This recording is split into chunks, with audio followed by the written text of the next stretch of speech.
DJ Chark, JD McKissick, and more from day 2 of fantasy football's free agency. And really, it's NFL free agency, but for our purposes, it's fantasy football free agency. Welcome to FFT and 5, Adam and Heath here. Heath, what jumps out to you from what we've seen last night and into today as we record this on Tuesday afternoon? Well, the Washington football team made me look silly because there were only 2 free agents going into the year that I went ahead and projected with their old teams. One was Devontae Adams. He got franchise tag. The other was McKissick because the way they talked about him and the way they'd used him.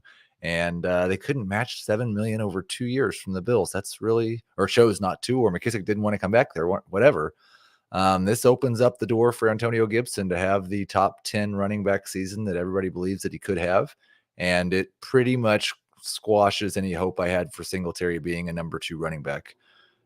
Current projections, I have Gibson at RB5 in PPR, Singletary at 33, McKissick 34. Wouldn't rank Gibson quite that high until after the draft. Let's see who else they had.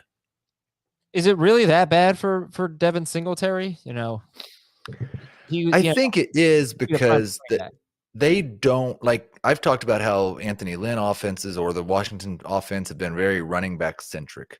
The Bills offense is not that way. 70% of their passes go to wide receivers. Josh Allen scores as many rushing touchdowns as any running back.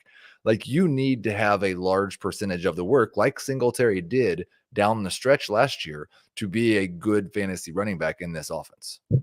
Yeah, for Singletary, pardon me, you're looking at the last 5 games of the regular season, and he was very good in those games, and he played 80%, probably averaged about 80% of the snaps. He was a lead back. He had a 6-catch game. He had a 5-catch game, but he also had a 1, 0, and 2-catch game in there. Just scored a lot of touchdowns. But yeah, okay, I understand it's not good. But also, I don't think it's a great destination for McKissick, right? No. Yeah. Okay. No, because what I said on Twitter was it's a small, almost certainly for running backs, a smaller pie. So even if he gets the same percentage slice of the pie in Buffalo, it's going to be a smaller slice. I don't like McKissick much at all.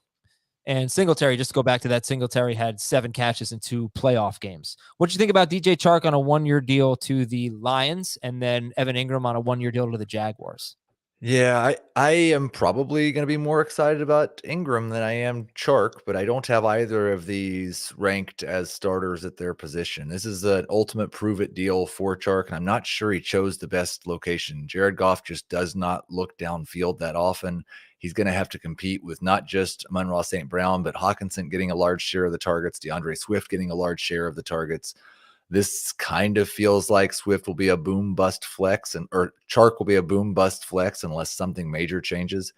Ingram, I expect to share tight end role the duties with Dan Arnold. I don't like Ingram as much as I liked Arnold when he was there by himself, but he has the potential, if things go well, if he can kind of get back to that 2018 guy he was, 2019 maybe even, then he could be a top 12 tight end.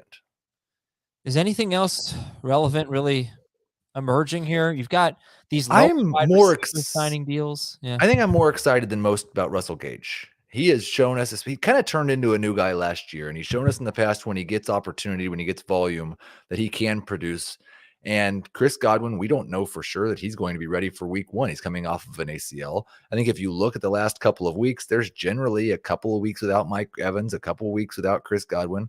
I think Gage is somebody who may finish the year close to wide receiver 40, but could have a 4 or 5 game stretch where he's a top 24 wide receiver, a good guy to have on your bench, almost a handcuff wide receiver. You got a prediction for Desean Watson?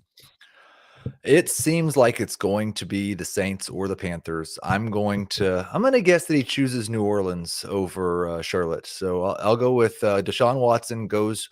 The real prediction is whichever of those 2 teams signs Desean Watson, almost immediately signs Will Fuller on a 1-year prove-it deal. Oh, okay. I love it. I love it. So that, yeah, by the way, by the time you hear this, Desean Watson may have signed somewhere. We'll see how good Heath is at this guessing game. Thank you very much, Heath Cummings. Thanks to all of you for watching and listening. We'll talk to you tomorrow on Fantasy Football Today in 5.